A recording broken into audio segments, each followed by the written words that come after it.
Hello, MIT! Thank you. Congratulations, class of 17. I especially want to thank Chairman Millard, President Reif, distinguished faculty, trustees, and members of the class of 1967.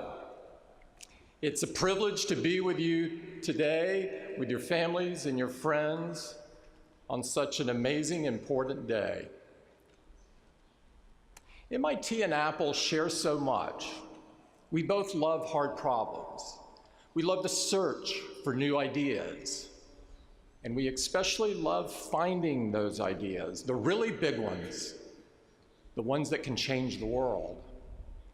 I know MIT has a proud tradition of pranks, or as you would call them, hacks. And you've had pulled off some pretty great ones over the years. I'll never figure out how MIT students sent that Mars rover to the Kresge Oval, or put a propeller beanie on the Great Dome, or how you've obviously taken over the president's Twitter account. I can tell college students are behind it because most of the tweets happen at 3 a.m. I'm really happy to be here. Today is about celebration, and you have so much to be proud of. As you leave here to start the next leg of your journey in life, there will be days where you will ask yourself, where is all this going? What is the purpose? What is my purpose? I'll be honest. I asked myself that same question, and it took me nearly 15 years to answer it. Maybe by talking about my journey today, I can save you some time. The struggle for me started early on. In high school, I thought I'd discover my life's purpose when I could answer that age-old question, what do you want to be when you grow up? Nope. In college, I thought I would discover it when I could answer, what's your major? Not quite. I thought that maybe I'd discover it when I found a good job. Then I thought I just needed to get a few promotions. That didn't work either. I kept convincing myself that it was just over the horizon, around the next corner. Nothing worked, and it was really tearing me apart. Part of me kept pushing ahead to the next achievement, and the other part kept asking, is this all there is? I went to grad school at Duke looking for the answer. I tried meditation. I sought guidance in religion. I read great philosophers and authors. And in a moment of youthful indiscretion, I might even have experimented with a Windows PC. And obviously that didn't work. After countless twists and turns, at last, 20 years ago, my search brought me to Apple. At the time, the company was struggling to survive. Steve Jobs had just returned to Apple and had launched the Think Different campaign. He wanted to empower the crazy ones, the misfits, the rebels, the troublemakers, the round pegs and the square holes to do their best work. If we could just do that, Steve knew we could really change the world. Before that moment, I had never met a leader with such passion or encountered a company with such a clear and compelling purpose to serve humanity. It was just that simple. Serve humanity. And it was in that moment, after 15 years of searching, something clicked. I finally felt aligned with a company that brought together challenging, cutting-edge work with a higher purpose, aligned with a leader who believed that technology, which didn't exist yet, could reinvent tomorrow's world, aligned with myself and my own deep need to serve something greater. Of course, at that moment, I didn't know all of that. I was just grateful to have that psychological burden lifted.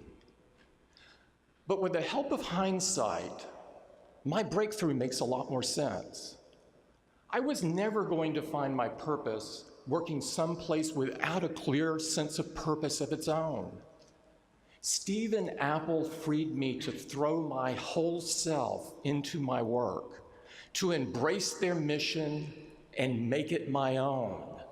How can I serve humanity? This is life's biggest and most important question. When you work towards something greater than yourself, you find meaning, you find purpose. So the question I hope you will carry forward from here is, how will you serve humanity? The good news is, since you're here today, you're already on a great track.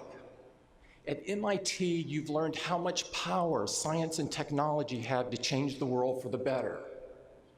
Thanks to discoveries made right here, billions of people are leading healthier, more productive, more fulfilling lives.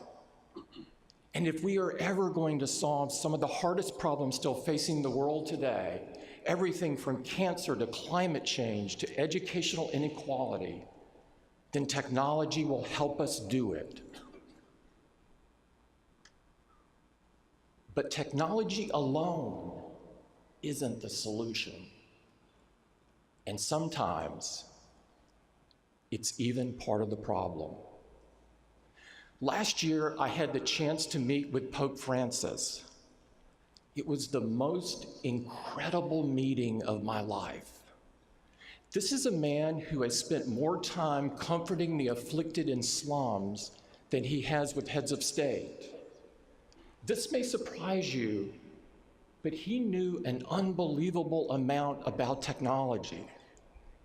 It was obvious to me that he had thought deeply about it, its opportunities, its risks, its morality.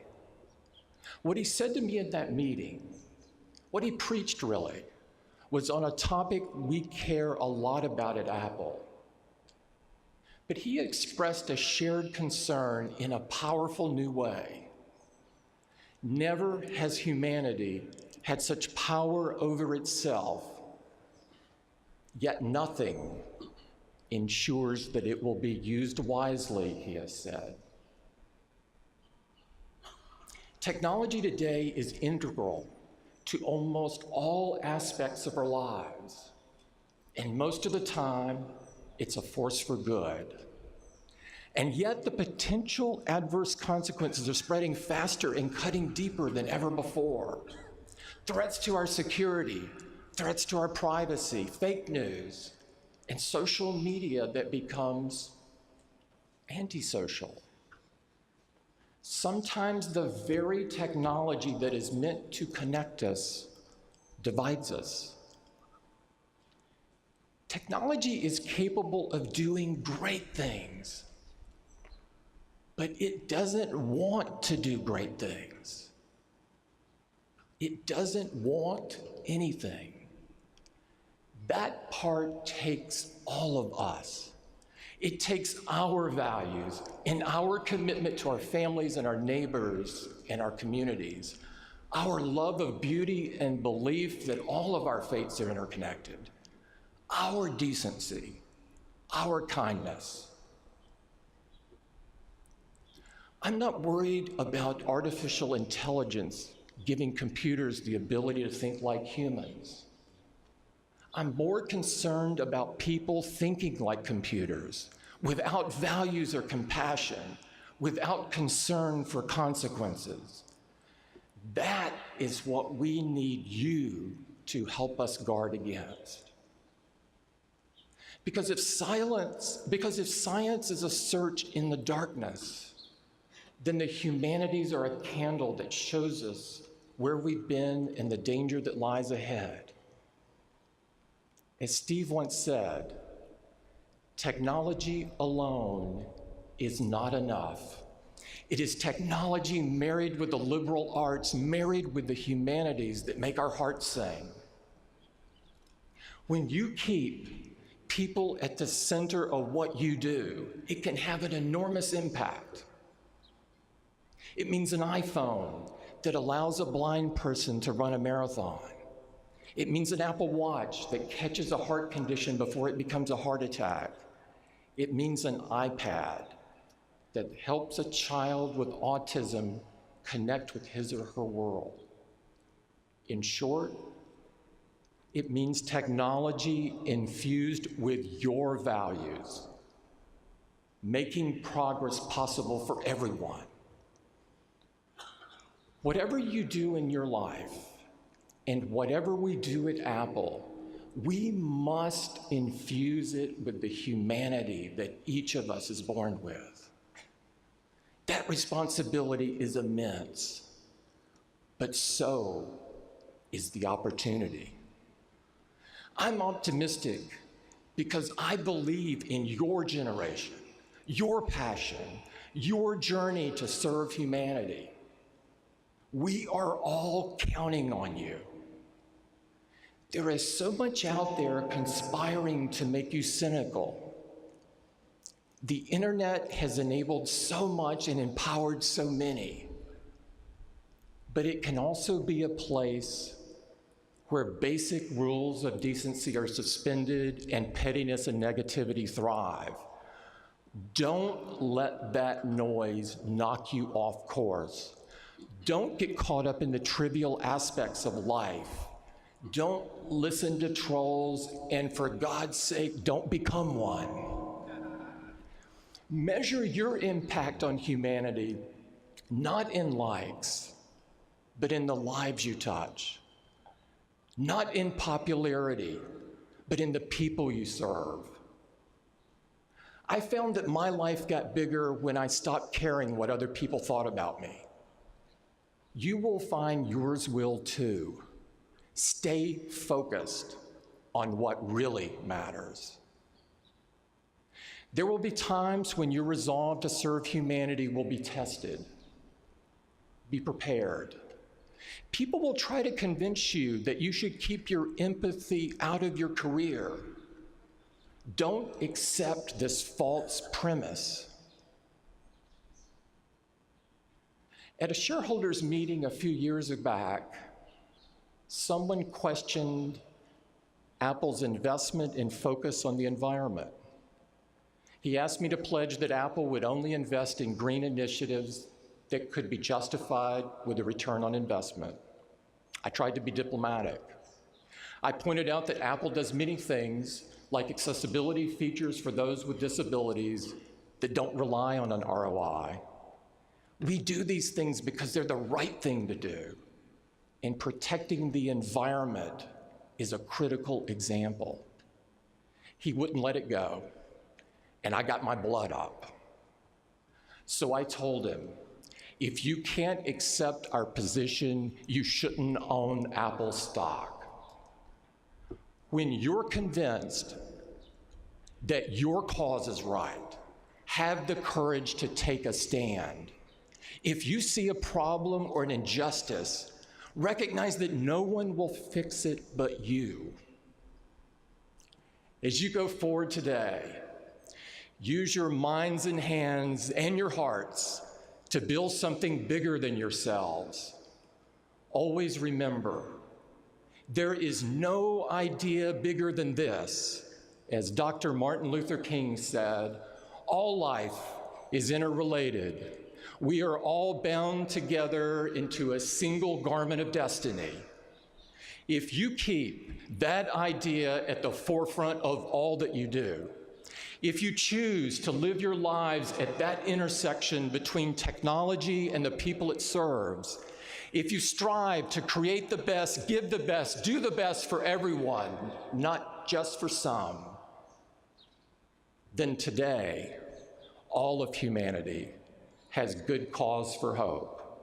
Thank you very much, and congratulations, class of 2017.